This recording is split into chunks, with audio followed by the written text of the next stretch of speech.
Not the Footy Show. Be the ball.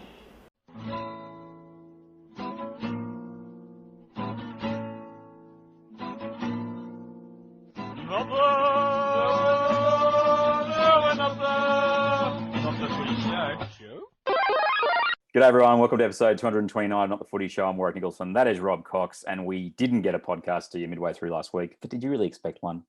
Coxsmith, what's the answer? I knew we weren't going to do it, mate. Exactly, but we're here on Monday. It's after round 2 of the 2021 Telstra Premiership, and it is time to talk about not just the football, but the farce, my friend, because the Dally M's, it's taken them 2 weeks, well, it took them 1 week. It's taken 2 weeks to already have the system just completely show its flaws once again. Luke Keary, not even in the top 3 players in round number 2 yesterday. What is going on? Well, look, it seems that some people don't know how to vote who's influential on a football game. I mean, you know, like Brett Morris has done really well to score 6 tries in 2 rounds. Yep. But he's not a playmaker. He's not the one making it happen. He's the one finishing it off. Don't know if you can give him all the credit for those 6 Dally M points. That's what he's got. But some people think that you can. I would have thought, I was at the game yesterday and I thought Luke Keary and Tedesco were equally outstanding. Agree. If you could split them with giving them 3 points each, that would have been, you know, fair, I would have thought. But fair and reasonable. It happened the week before. So to give people clarity, the NRL publishes their Dally M votes up until about round 16, I think it is, and they try and turn it into a TV event at the end of the year where you don't know who's getting the votes at the end. But they have a leaderboard that goes throughout the year. On NRL.com, they always post who's got the 3-2-1. They also post who did the voting. Now, we had the issue last year with Jack Whiten and the news breaking that this is the person that won it and all the rest of it. And the year before, we had the betting scandal. But the first round this year, the Roosters smashed the Seagulls 46-4. And young Billy Moore gave 3 votes to BMOS, 2 to Lindsay Collins, and 1 to Tedesco. And after that game, I know I sent you a message. I put it on the Instagram and the Twitter. How did Teddy get 1 vote for effectively setting up most of the tries that day, being absolutely amazing? He gets 1 vote. And you think, I said, write that down for the end of the year when you get your lists and see who's going to win Dally M, because I think he's been robbed at least 1 vote, more than likely 2. And Sam Thaiday steps up and he just says, Billy, step aside. I will step up and I will take the mantle as the worst voter in rugby league, because he has given... Hold my beer, Billy. Yeah. He's given Dane Laurie 1 Dally M vote in a game they lost 40-6. It wasn't just there was points at the end of the game and the game was in the balance. Dane Laurie had an okay game. But he did not give 1 vote to Luke Keary, who set up 5 tries yesterday. He has 10 try involvements in 2 games. Yep. And he has no Dally M votes. 3 to BMOS, 2 to Teddy, 1 to Dane Laurie, Sam Thaiday. I'm sorry, but you're cheapening what should be the most prestigious award by, I guess, feeling sorry for the kid. Just this is why this award, I'm sorry if you're involved in the NRL. I know I've got friends who are. You've just farcicaled it. That's not a word, but there you go. You've farcicaled it. It's a rot already. It really is. Well, I've got a theory. Here we go. I like theories. Before these first 2 rounds, cast your mind back a couple of years. What was a big rort in voting for player of the match or player of the year? Can you think of one? Can you think of one that was quite large? Player of the series? The way Lewis medalled to B Slater for playing 1 game in a whole series. Yep. Queenslanders were involved in that. Now, the first 2 weeks of this, B Moore, Queenslander. Hey, Tenterfieldian. B Moore. Well, that's in Queensland, my friend. It is. And 1 Sam Thaiday. But actually, Thaiday and Billy Moore were neither really Queenslanders. I think, Thaiday's from Warungga or something, isn't he? I don't know. That one could be way off, but he's not. He wasn't. I don't think he was born in. No, there was Tenterfield, which is New South Wales, and Thaiday. Where is he from? I remember one was from Hornsby. But that might have been Michael Crocker. I don't know. Anyway, Queenslanders that I'll tell you in a really sec. Queenslanders that are Queenslanders. Sam Thaiday was born in Sydney. There you go. There you go. Boom.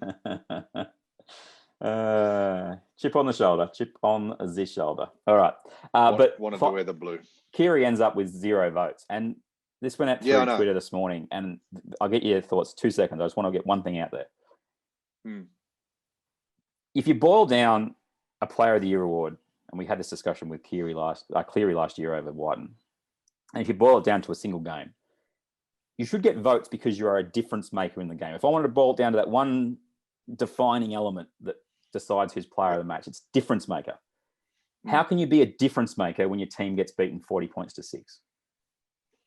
You can't be. That's a sympathy vote, mate. It has to be. I mean, Dane Laurie was all right yesterday, but he was certainly, they got flogged, and no matter what he did, wasn't going to change anything about that game. So yeah, I'm always against the sympathy vote. The 3-2-1. Let's give the 1 to the losing team. I just think it's crappy. But mate, I don't think it's going to bother Luke Keary all that much. I don't You just had a kid. He was beaming after. I think it was someone on the sideline said. He's playing so well, though, mate. He is. This is what we saw out of Luke Keary in the grand final when Cronk really wasn't playing, or was playing but wasn't really playing. He's kind of grown another leg virtually. He's going so well, and Roosters look strong. Geez, they look strong. They look spectacular. There was a comment in the commentary. You wouldn't have heard it because you're at the game. Brad Fittler, New South Wales coach. Now, remember, he gave Luke Keary game 1 last year, and then he dumped him. All right. Brought in Cody Walker at the behest of Sleep Doctor, my favourite. If anyone thinks that Luke Keary is not a better player, doesn't think that Luke Keary is a better player than Walker, I still don't understand that. Walker is a great footballer. He's a player that can turn moments into something. He's really good at that. But Keary's just head and shoulders above him, as far as I'm concerned. But there was a comment from Freddie during the telecast, and they sort of pivoted. I think Sterlo was in it with Matt Thompson, and they pivoted back to how good Keary's been going. And I don't have the exact quote, but I'm pretty sure this is what he said. He goes, "Yeah, he can be dominant when he's the playmaker or when he's in control." I thought that was a really telling comment from Freddie, who picks the team for New South Wales, but gave the keys to Nathan Cleary. Now, I'm not saying that he did the wrong thing necessarily giving Cleary the keys, but if he thinks the best Luke Keary that is there is if he is running things, then surely if he's in your team, you let him run things if you're going to get the best out of him. I just thought that was a really telling comment by the current New South Wales coach. Yeah. Look, what I think Freddie's trying to get at there, and this would be the point that I make as well, is that Keary is the best halfback for the Roosters. 100%. He is the difference maker. He's the game organizer. His game organizing seems to have gotten a little bit better. But again, if I need a halfback to play for my life, I'm picking Cleary. See, I would go Keary like that. Yeah, look, I know why you like Keary, because Keary runs more than Cleary. So he looks like he's making a difference. But Cleary's short and long kicking game is miles ahead of Keary's. And he's coolness under pressure. So the Roosters never get much pressure. They don't. All year, they don't get a lot of pressure. And when do they? The two grand finals they won, mate. But that's not. They led from the front in those, mate. If you remember, Canberra should have won that match, and Keary was huge. I'm just saying. Look, I know you love Nathan Cleary. I know you love him. All Raiders fans are blowing up still about Ben Cummins and he's waving. That his wasn't arm why we lost the game. We had all the ball. I don't want to go back. Let's not go back there. Yeah. Right here, you can have Cleary. But I just have Keary. I just don't. Yeah. And I think they both should be in the New South Wales team. But it's whether or not Keary can play in that team, in that system. Yeah, fair point. And obviously they think that he might be a little bit in the past, that he might have been a little bit not hardened to Origin. Yeah, it a level above club football. But I reckon they'll pick him this year. I reckon they'll pick him this year. They can't not, you know. Even if it's as a bench player, even if it's as an impact player to come on 15, 20 minutes in and just run, you know. But we also talk about combos in big games, and in 2 weeks, the Teddy Keary combo, it goes all right. Speaking of, you were saying before about who we thought were good judges. Well, Thaiday, not. He's pretty much proven that. The other one that just came through WhatsApp the other day, today, I asked for any questions, and they just wanted us to discuss basically whether the Chad deserved any votes last night in the Canberra game. I didn't watch it. He didn't miss much. Look, he tried hard, but he's very big on social. The Chad. I hope he stayed off all his accounts today. That would have been the social media management advice I would have given to him. I will give the Sharks credit. Just finishing on this topic, the NRL put out this is the votes from the weekend with a picture of Brett Morris, and he's got 6 votes and that stuff. And it was just like, well, bring in the hate on the Keary thing. But to Cronulla's credit, they put out a tweet saying who's going to be the Aramax player of the match, and they did not use a picture of Chad Townsend. So smart, very smart. They did use a picture of Josh Dugan though. So anyway, we'll be back after the break to break through round number 2. We've obviously discussed the Roosters at some length, but there were a bunch of other games in round 2 of 2021. We'll be back here on Not The Footy Show soon, sometimes. Now. Not The Footy Show. All right, round number 2, Coxsmith. My tipping, it was outstanding in round 1. I had 8 from 8. Thursday night, you came after the fact and told me I shouldn't have picked the Storm, so I thank you for that. But there was another game that I may have texted you about later in the week, and I said, dude, I'm actually thinking there's no Taumalolo, Corey Norman's back. I'm liking the Dragons. Talk me out of it. And what'd you do? I talked you out of it. You did. You asked me to talk you out of it. I know. Yeah, I only did what you asked me to do. I know. I just reminded you about the skeletons in the Dragon's closet, and how the problem is the Cowboys have many more. They are a woeful football side. The Cowboys have got some drama, mate. And you know, I was listening to something the other day, and it's true. I think it was Gus's podcast, but it was from last week where he's talking about Taumalolo. And you know, when you sit back and look at it, everything that was said is true. You know, like teams can load up on Taumalolo and make him look bad, and then they pull him off the field, and then the team who they're playing breathes a sigh of relief, and job done. I always knew that this 10-year deal with Taumalolo was going to come back and bite them at some stage. You know, $10 million deal, 10 years. Yeah.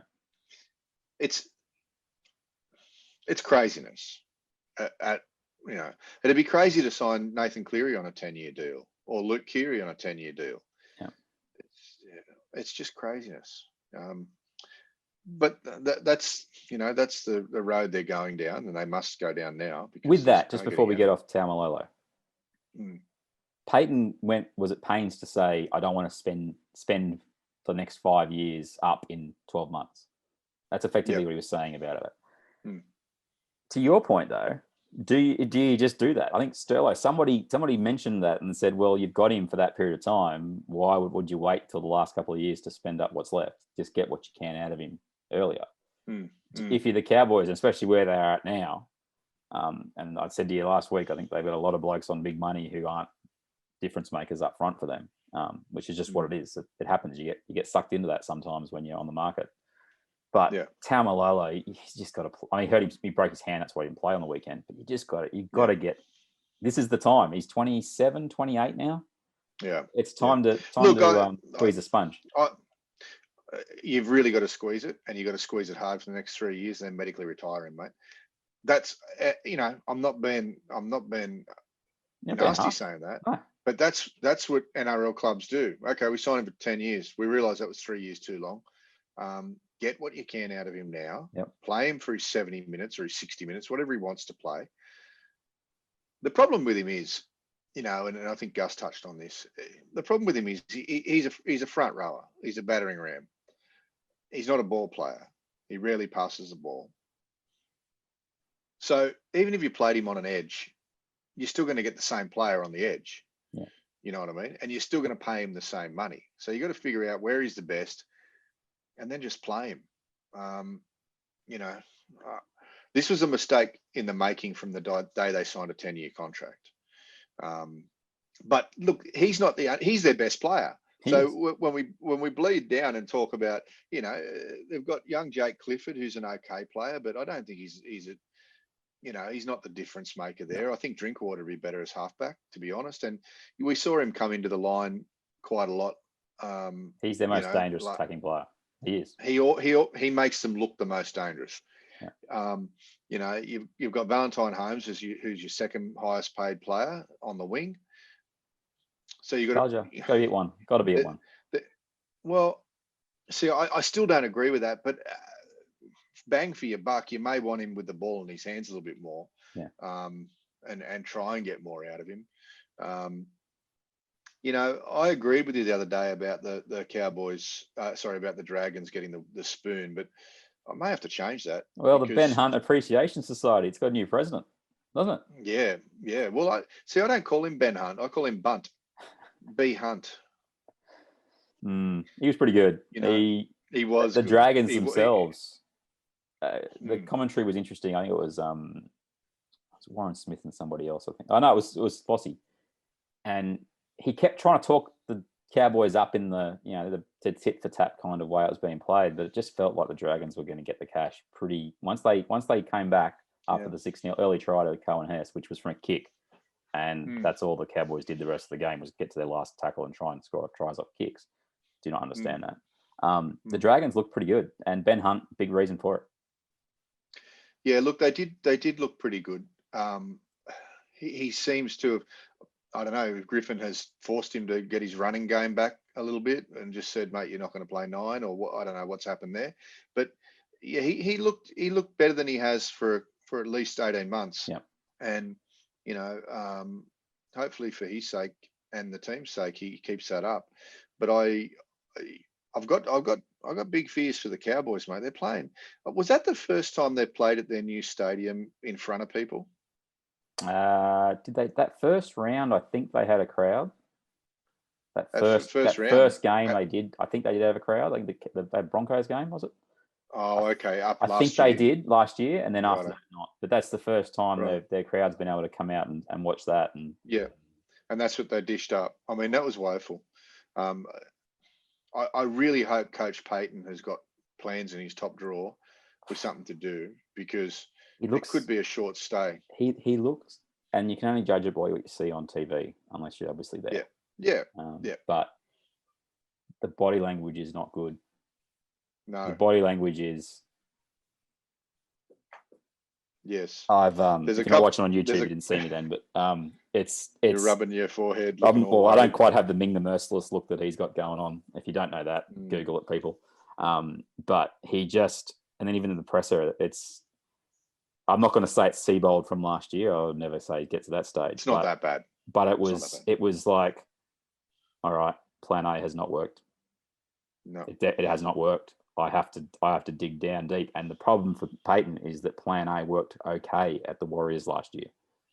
Now, the thing that he had going for him last year at the Warriors was they had to see the year out. They could look at it two ways. They could just play out the string and get smashed, or they could, grow the backbone back up and dig in and provide what they did. And he had the player. I mean, it's an old saying in any sport, but the players bought in.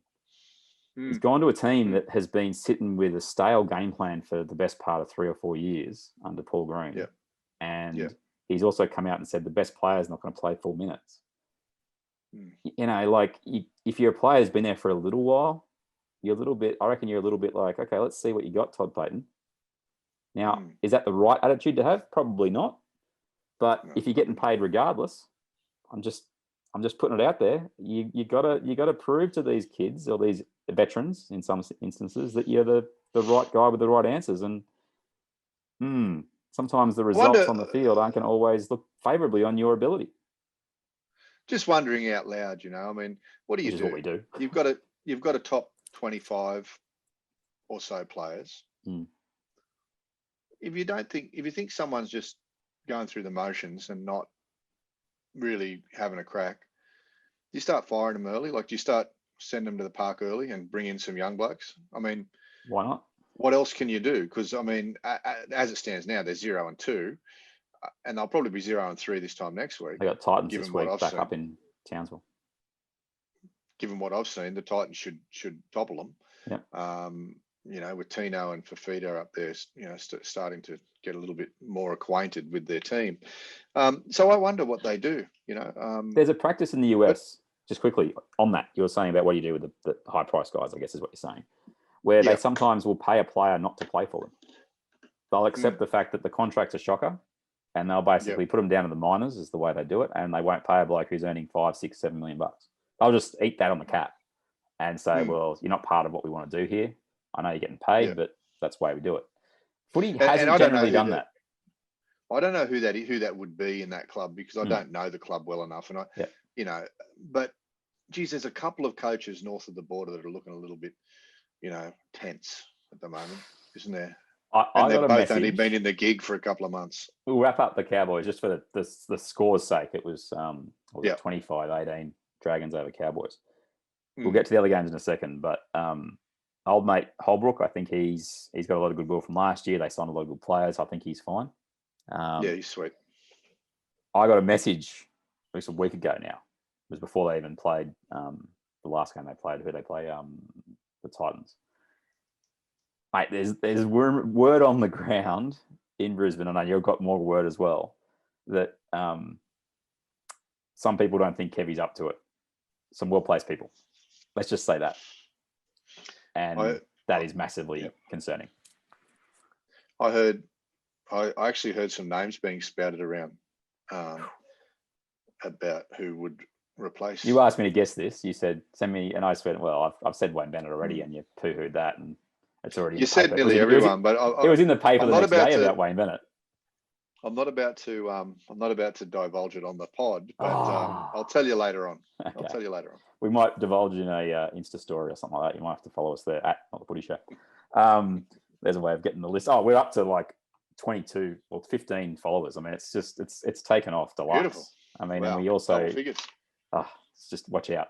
The other games, let's quickly get through them. We'll obviously get the Broncos as well, but I'll do the scores now so I can put the graphic up on the screen. But Parramatta 16, Melbourne 12, Knights 20, Warriors 16, Titans 28, Broncos 16, Panthers 28-0 over Canterbury. 26-12, Souths over Manly, Dragons 25, Cowboys 18, Roosters 40-6 over Tigers. We talked about that before. And then the final game, Canberra held on to beat the Sharks 12-10. We have to go quickly back to that Thursday night game, and we'll be much quicker than we were last week, everybody, with this review. But Melbourne, not terrible, but you know, the Eels, they showed us a little bit, I thought. Yeah, no, the Eels stuck with them, and then obviously got over the top of them in the end. But Melbourne just missed Cameron Smith, mate. That was a Cameron Smith special. If he plays that game, they win by 1 or 2 tries. Yeah. But he didn't play, so he's gone. He's out up on the Gold Coast somewhere, you know, retired and happy. They need to. In the tight games, Melbourne can implode a little bit like that. They, you know, I mean, I think right at the end there, they had about 30 seconds on the clock or 25 seconds on the clock, and Justin Olam kicks the ball. Yeah, they've still got 2, maybe 3 plays, and he kicks the ball and it goes dead. That doesn't happen under Captain Smith. No. You know, so telling substitution was when Brennan Smith got taken off. Now, there'd been some stuff that had been caught in the telecast about Munster giving Smith a verbal about his service and stuff. And Smith, no doubt, plays the game 1,000%. And he's this is the killer for poor old Brennan Smith, is that he had to bulk himself up again to play 13. And now, because Harry Grant's injured, he's got to play 9. So already your body's not quite ready to play that style. But he got yanked. They put Tyson Smoothie in, who missed that tackle on Junior Paulo, just to really, I mean, at the end of the day, there's a reason that he hasn't played first grade yet. Smoothie, that's not a criticism. It's just that's the way it is. You got to make those tackles. Yeah. But Brandon Smith, does he miss that tackle? I don't know. Maybe not. Probably not. If he gets there, not. You bring him back on right at the end, but that's the killer for the Storm, is that Cam Smith just stayed out of the game the whole time. That was never. He saves you one or two rotations. He does. It's a challenge for old Bellamy, and I think personally, he'd like that challenge, but it means that there's going to be some bumps for the Storm this year. You reckon? I think there'll be a couple of bumps along the way, mate. A couple of,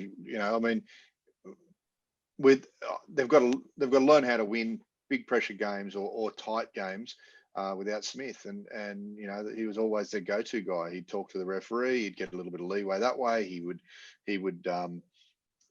made sure that centers weren't kicking the ball with 25 seconds on the clock.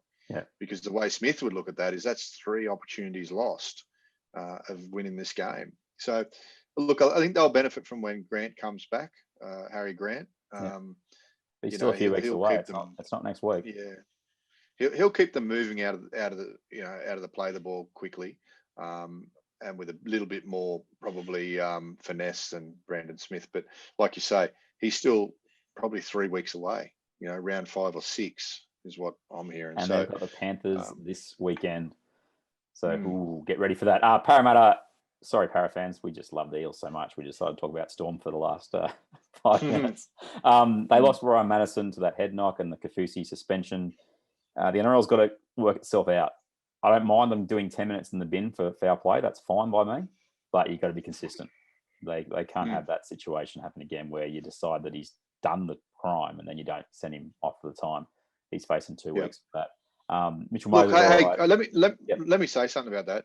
They're the NRL head office is very, very adamant that they're about getting rid of head injuries, HIAs, and brain injuries. Yet the penalties we're seeing aren't all that great. Head chops and things like that. If you want to, I've said this before. Let's talk about what we talked about before about Alex McKinnon. If you want to stop a player from chopping on someone's head, give him 8 weeks. That's 7 years ago. Honestly, that's 7 years ago. Yes, I know. But if you want to stop a player doing something, you've got to punish him. You've got to make it so that the coach doesn't want to see them doing it, because if you do it, you're going to lose him for 6 to 8 weeks. And don't soften up around, and do not soften up around finals time. Correct, which is what they do. Which is what they do. You can set your clock by it, mate. You can set your clock by it. It used to be around Origin time, and now it's not really Origin time. It's around finals time. Something that would normally get 3 or 4 weeks in the common season, we'll give him 1 or 2. We won't give many if you bring out someone expensive and the lawyer. Parramatta good. Well done. Reid Marnie playing very good football. Knights over the Warriors. 2 similar kind of teams. I think the Knights have started the year 2-0, which is impressive for them. They've beaten 2 teams they should have beaten. Warriors have got some footy in them, but I think they're very much not the finished article under Nathan Brown yet, and you can't really expect that to happen. Not for another 4 or 5 weeks. Yeah, I didn't see the whole game. I saw a very short highlights package. It looked to me, I mean, the points were close, scores were close, but they're a work in progress. Look, they got to the lead with 5 to go, the Warriors, and then they let in a try with 2 to go.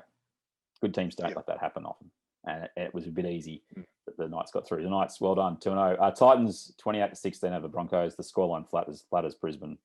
Brisbane back to what we expected. Titans, look, they were okay. I'm not going to race around and say, oh, wow, Dave Fifita, the greatest player of all time and all the rest of it. He spotted up on Milford twice, and that's how he got 2 tries. Well done.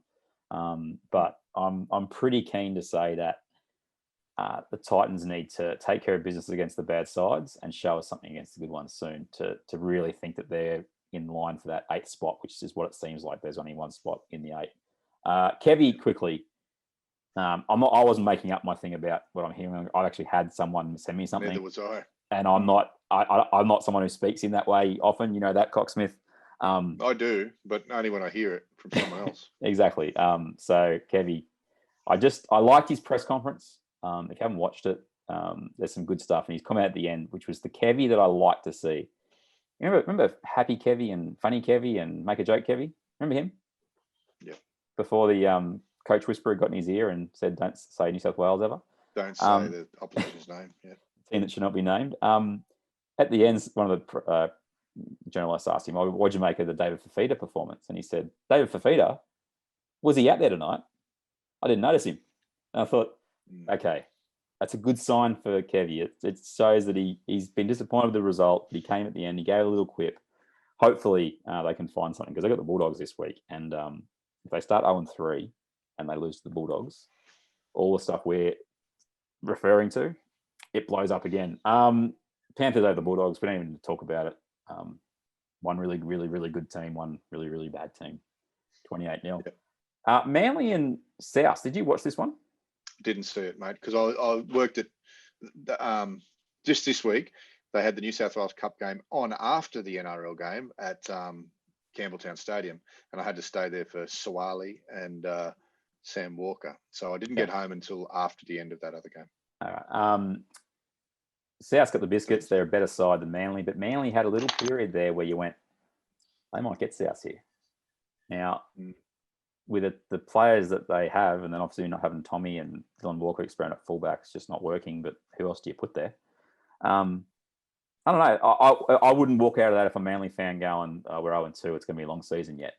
I wouldn't, because there was enough there that said, if you give DCE and Foran some quality in the field position, they'll keep them in some games. So Manly fans, stay positive. Try to. We talked about Dragons, Cowboys. The last two games, Roosters just way too good for the Tigers. Joey Johns, Uncle Joey, before the game, he goes, I've had Roosters on all the tipping comps, but today I think the Tigers are going to win. Joey. I never thought there was anything more certain than the Roosters were going to go out there with a team that, if you look on the paper, the Roosters were missing 6 or 7 starters, let alone players from the 17. But I think the Tigers were pretty full strength, weren't they? Well, if they think that Joey Leilua makes their team full strength, they've got another thing coming. It's embarrassing where he's at now. It's embarrassing. Wow, you've slammed Joey. Mate, second week in a row too. You look at poor old Luke Brooks in that game, and he cannot trust his outside shoulder. He can't trust it. Can't trust it. Sorry, he just can't trust it. Did I mention that he can't trust it? And then sounds like an MC Hammer song. Raiders 12-10 over the Sharkies. They should have won by a lot more than that, given how they played in the first half. But they only scored a try just before half time to get the 12-0 lead, and then not playing good footy, Canberra, but they're playing winning footy, and the good sides they tend to do that. Didn't see any of that game. Didn't even see a highlights package, to be honest. But like I said last week, I'm sure Ricky was smiling, and that's a good thing. Yeah, I haven't watched that press conference yet. There's the round in review. At the top, the Roosters with 4, Panthers with 4, Raiders with 4, Knights with 4, and Eels with 4, and then the rest. But we will have some more footy after the next round. And who knows, we might even do a podcast. I won't even say it. I won't tease everybody. I won't tease everybody. We'll be back after the break to wrap the show up and talk about PVL's interview with Matty Johns last Wednesday night here on Not The Footy Show. Not The Footy Show. Bonus stage. Okay, Not The Footy Show, the final segment here on episode 229. That's Robb Cox. It is. That way, I think. And I'm Warrick Nicolson. He's in the light. No, he's not in the light. I am in the light. I'm in the dark. If I go out here, the lights look out at that. there. That's delicious. Speaking of delicious, you just see the Cameron Smith Devon head from the statue. Oh, how good. Oh, how good was that? I think it's the full credit of the boys guys that did it. Just beautiful. Look, well, their government's come out and basically said that New South Wales is now providing competition. In other words, I want to be here, we're providing competition. But the beauty about the Everest, which is lost on everybody, is it's for under 30-year-olds. Kids don't want to do what their parents do. So the Melbourne Cup is a traditional race, your parent bet on it, etc. The kids aren't engaged. So we wanted to find a race that it's their generational race, it's their race, and that's what the Everest was. So in a very short period of time, it's really worked, and it shows you if you have the right product and the right marketing and the right branding, you can do anything. And I want to bring that to rugby league as well. We want to get to that younger audience, and that's why participation is so important. We've discovered that if you play the game, even if it's just tip or tag, and you play for 3 years, you become a fan for life. And they're your customers, they're your future customers. And the thing I think all sports do wrong, and I think rugby league in particular, it never looks after its customer. It never looked after its fan. It looks after its players greatly. It looks after the coach. Also, everyone will participate, but the person that pays the revenue was not considered. PVL was on Matty Johns face to face. I enjoyed this interview. Yep. Did you watch it? No, I haven't seen it yet. I will. Short segment. I sent Coxsmith a little blurb, and he was talking about his racing involvement, and they got to talk about the Everest at the risk of sending Coxsmith to sleep. Effectively, what PVL said was that they targeted a different market, and it was successful. They've gone the young brigade, and they're turning out in droves, and it's been a great win for him. And he made a very telling comment, and you've already heard it before this segment started, but for the sake of what we're doing now, he basically said that if you brand something well enough, it works. That's effectively what he said. And then he turned his attention to rugby league, and he said, one of the great challenges that I have is to bring that to rugby league. Mm-hmm. Before we get to what he next says, on a scale of 1 to 10, how well do you think a fan in rugby league feels an affinity to the game of rugby league? Do you know what I mean? Like, how strong do you reckon that bond is between 1 and 10? Well, I think the question would have to be changed a little bit to how close do they feel, or how connected do they feel to their club, and how connected do they feel to the NRL? Because it's two very, very different things. Rugby league, then. Let's go with rugby league. If you right now, what do you think the majority of fans, and this is obviously a hypothetical, what do you think that number's at with rugby league? I don't know. I think it changes for people, mate. I mean, if people, there's some people out there that want to be heard with everything they say and want people to take advice and all that kind of. If you're one of those needy kind of people, I reckon you feel about 2 out of 10. But if you're a person that just watches rugby league and feels like the players a little bit and stuff, I'd say you're probably around about a 7. Okay. I think it's closer to 8, just as a general feel. And look, yes, there are the very vocal people who say, I'm never going to follow rugby league again, all that garbage. Yeah.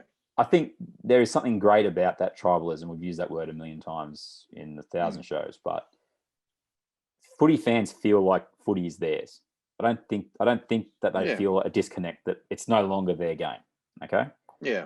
So PVL then comes out and he says, one of the great challenges any sport has, and particularly rugby league, is that they don't look after their core customer, which is their paying fan. You see, that's a different question. Exactly. Looking after. Yes, that's why I asked the first part of the question. Right. Because I don't think there is a disconnect between a fan and rugby league, regardless of how poorly administrated some people think the game is, or how poorly run a club is, or how the player behavior is, and all the rest of it, all those the negatives that you put there. I don't think there is a massive gap. But for PVL to come out and say that he wants to start looking after the ones that pay their salaries, after he says we've now looked after players, we've now looked after TV and all the rest of it. I guess the question, and I ask you guys at home as well listening, but it's nice to say we're going to look after the fan, but what does that actually manifest as, Coxsmith? Is there something that you think the game could do better in looking after that paying customer? I know it's a very detailed and layered question, all the rest of it. But well, it is layered because I think it depends on who you ask. And I play devil's advocate for a moment. I think if you say from the NRL's point of view, communicating with the fans or making them feel more like they own the sport, that's a marketing strategy. That's a strategy. That's not a touchy-feely thing. From the fans, I don't know what more you could do to be honest. I don't know what more you could do to make them feel like they're part of it. I mean, it's one of those sports that you when you go and watch it in person, you feel like you're on top of it. You hear everything. You almost feel everything. If you at some grounds, you might even get a spray of sweat on you, dare I say it, in these COVID times. Yeah. But I don't know. I'm not sure what I don't really get what you could do to make the sport to make the sports fans embrace it more. I really don't know. That's exactly how I feel, mate. And that's why his comment, I thought, was a very, not ambiguous, but it was like, okay. And he referred to the fact that, sorry, yeah. From his point of view, he might be thinking of some grand marketing plan that they've been talking about that they're going to implement, which might bring more people to the footy. I don't know. I mean, I do think that there's two different sides of the equation. I think from PBL's point of view, like he spoke about and he referred to the, what was it called? The Epsom or whatever it was? Yeah, the Everest. The Everest. That was a successful marketing campaign. That's what that was. That's brought more young people, a slightly different demographic from the old brown suit, 70-year-old brigade. Yeah. So, I think a marketing campaign is very different to a legitimate strategy to make people embrace the sport more, or make them feel like, because let's be honest. I mean, as long as the gates keep turning and the money keeps coming in from the TV, what more do you have to do? I mean, really, I know that there'll be people out there saying you're an idiot, Coxie. You've got to do a lot more than that. Well, of course I know that, but when you can fill a stadium on grand final day with 85,000 people, and when you're the highest paid broadcast sport in Australia, what more can you do? That's why I put that question out there, because it's a comment that sounds really good on paper, but what does it mean?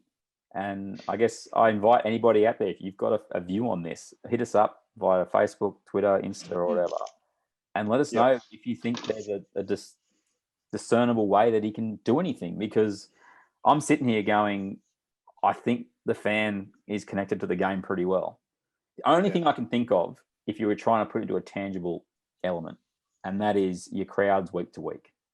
Now, having worked at the NRL and sat in meetings where you've had a piece of paper with the numbers of the crowds from the week before and where the targets were, and this is back from the Dave Smith era, and you sit around a table, and I'm not criticizing people. It was the situation we were in, and it was like, turn around these numbers in 4 days before the game starts. How can you get more people through the gates in 4 days? Sometimes we'd obviously think longer out for Origin and the rest of it. And that, I guess what I'm saying is that's the challenge, is if you want to make that comment, you are, I think, linked to the people who are coming through the gates. And he also did reference the whole boutique stadium idea and all the rest of it. But it's not an easy thing to do, because rugby league fans don't want to be told that you're not a good enough supporter. And that is one way you can look at his comment. You can look at it that way. And I just think you have to be really careful that you don't make a demand of fans that they letting the game down by not being at the game. And it's something that I've never really aligned with when it comes to the way some clubs do marketing campaigns. It's like, you're not a fan if you're not a member. I hate that mentality, because you're immediately telling everybody who can't physically get to the game that you're not as important. Yeah.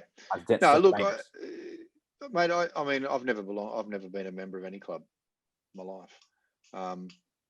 But the only thing that you just came to mind while you were speaking, the only thing that comes to mind is they can do more with regional areas in rugby league. I think that's not the fans' fault that they can't get to that, get to games or whatever. But that's a very small slice of the whole money pie that they'd be appeasing, and it'd cost them a larger slice than it would make them. But mate, I can't really think of anything. So maybe PBL's got a grand marketing plan to make people feel more embraced by the sport. I don't know. We shall see. So if you haven't seen the interview, it's worth having a look at. I'm sure you can get it in a lot of different places. Final thing here on Not The Footy Show. We've said we're on Instagram now, Not The Footy Show. You're obviously still on Facebook and Twitter. And if you haven't given us a review on Apple Podcasts, please. BB Sports Design. I just tried to flick this through. You haven't seen it yet, but I came across this, and it's one of the things I put on the new Instagram page. And it was an old Gold Coast Tweed Giants jersey. You've seen it. It looks really cool.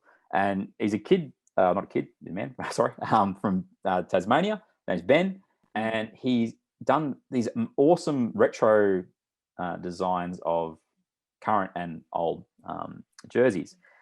He's Yep. so good at it that the North Sydney Bears have actually picked up his design for their jersey this year. And it's harking back to that day of the, I'm showing it on the YouTube thing, The where black. the black with the black stripes that came down the front, like almost like little U's that grew bigger as they went. And I just wanted to give a shout out because I saw his stuff and went, this is the kind of content that I just love seeing pop up over the internet in rugby league land as well, because it's all this timeless stuff. You harken back to when, we grew up Coxsmith, and you saw your old teams in your really distinctive jerseys, and probably the flow on effect of giving out. So it's at BB Sports Design on Insta and on Facebook. We have had a few shocking jerseys already this season, mate. Is there something wrong with the old stuff, or is it just the rose-coloured glasses coming into my mind, mate? Because that Parramatta jersey in round one, what was going on there? Yeah. I shot the Bears headshots a few weeks ago, and noticed their kind of reverse jersey, so mainly black with red stripes. Yep. And I said to the trainer who brought the jerseys out, I thought, these look good. And I said, isn't it funny how nearly every black jersey looks good? I mean, I don't know how long since they've worn it, but the Cronulla black jersey, which that was good. nearly the South's black jersey, remember the South's one, which is nearly all black apart from a little bit of red and green on it. What about when South changed their shorts to the black? They went away from the white and went to the black. Immediately made their regular home jersey look even better. Yeah. I'm not sure, mate. I don't know. I think maybe they just update the jerseys all the time to try and get some cash. Yeah, that'd be why. There's no doubt that's a money maker for them. There's a concept in the States of the third jersey thing, and NRL's done bits and pieces here. You have an Anzac jersey and these different things. I don't know. I think there's some real value. Look at the Panthers main jersey. It's a cracker. It's the old 91 licorice all sorts. I know we're all old and we love old things and all the rest of it, but then I saw the Dragons away strip on the weekend. I don't know what that's supposed to be. Why can't you just be the Illawarra Steelers for a week? I don't get that. Yeah. I'm with you. And the design of old Coach Griffin's polo. I'm sorry, that's one of the worst things I've ever seen. But Kevy, back to Kevy. They've rebranded the Seabold plaid, the Country Road stuff. New sponsors, because you can't have the old sponsors linked to that era. No. But that was what I want to do. I want to shout out BB Sports Design with some awesome stuff. If you haven't seen it, I'll post more of it on the Insta page, and I'll probably do a video on it as well for the YouTube channel, just highlighting some of the really good stuff that he is doing. Coxsmith, that is the podcast, my friend. Beautiful. How many minutes are we up to? It's got to be over 45, doesn't it? Okay, well that's all right. That's not too bad. We're trying. We're trying to bring it shorter, people. I'm sorry, but we just go down rabbit holes and then start talking. Just more garbage as opposed to the regular garbage. Coxsmith on Instagram, and he's posting again. So ROBBCOX, bit of rugby league for you. I'm still waiting for any photo of you being at a ground so I can put it to the Not The Footy Show one and say, people, hey, look, we're on the ground. Yeah. Because I've been stuck in my house for the whole last 2 weeks because of the wet. I'm looking forward to getting to a game soon. So threatening. I'm threatening this weekend. I've only got Thursday, Friday this weekend. So you'll be doing. Let me just. You're doing the grand final rematch Thursday night at Penrith, and then Friday night in Wollongong. Oh, you got the 6 o'clocker. So Dragons and Seagulls. Yeah. So this weekend, just quickly, we'll go through it very, very fast because we won't do a podcast. You know that, kids. Penrith and Melbourne. Who you got? Penrith. I'll go Melbourne. If Nathan Cleary plays. Yes. Well, that's my proviso as well. Dragons and Manly. Manly coming off a loss. Yeah, I think I'm with you as well. Rabbitohs and Roosters. This is a big clash on Friday night. Roosters. Yeah. Especially if Adam Reynolds can't back up after that HIA, which was an interesting one. I'm surprised that Sean Kepi didn't get anything for that. Raiders and Warriors, Saturday afternoon. Raiders. Yeah, I'm with you, but not with happiness. Broncos and Bulldogs, the Titanic wooden spoon clash of. Well, hang on, the Cowboys aren't in this game. My bad. Broncos and Bulldogs. Geez, In you know what? I saw Brisbane. Bulldogs get. I saw the Bulldogs not even worry the Penrith Panthers one little bit last week, and I'm death riding the Broncos because I just want to see them keep losing. But I think I might have to take the Broncos on that one. I'm in a similar boat. Parramatta and the Sharkies on Saturday night. I don't think I don't think it's that clear cut. I haven't minded what I've seen from. I'm taking the Eels. Yeah, so will I, but I'm just going to try and butter up the Sharkies fans for 5 seconds. I've seen a little bit from the Sharkies that says they're not as ordinary as what I thought they might be this year. Wade Graham playing pretty good football for them. Knights and Tigers, the 4:00 game. Tigers on Sunday afternoon football for 3 weeks in a row, and it'll be 3 losses. Cowboys and Titans is this Sunday night football game. So good luck if you're coming from around Townsville with any length of your drive, because you're not coming to Sunday night football at 6:00. These are the ones I never understand. I just go, TV, I'm sorry, you can't dictate that one. Titans, thank you. That's the podcast. 229 sorted. That's Roberto Coxsmith. I'm Warrick Nicolson. I'm at NRL Tweet on Twitter. We're now at Not The Footy Show on Insta and Facebook NRL Podcast. We'll speak to you next time. Coxsmith, did you think of a nice catch cry during the week or not? No, I haven't got one yet because I haven't really had a lot of brain space. I'll think of one this week, I promise. I'm driving to Victoria on Saturday, so I will think of one. The other thing that I'm going to put back on the radar for you is that we've obviously got our little, our blurb, what do you call it, sting that happens with the Not The Footy Show thing. I'd love to hear some other stings or some other little bits and pieces of music. I know you can get the old guitar out and do some stuff, Coxsmith. Yeah. If you've got some segue stuff, some segue music, I'd love to hear it. Yeah, I might play some elevator music for you. That'd be sensational. That gives me an excuse to use the Star Wars elevator tune. I haven't used that for a couple of years.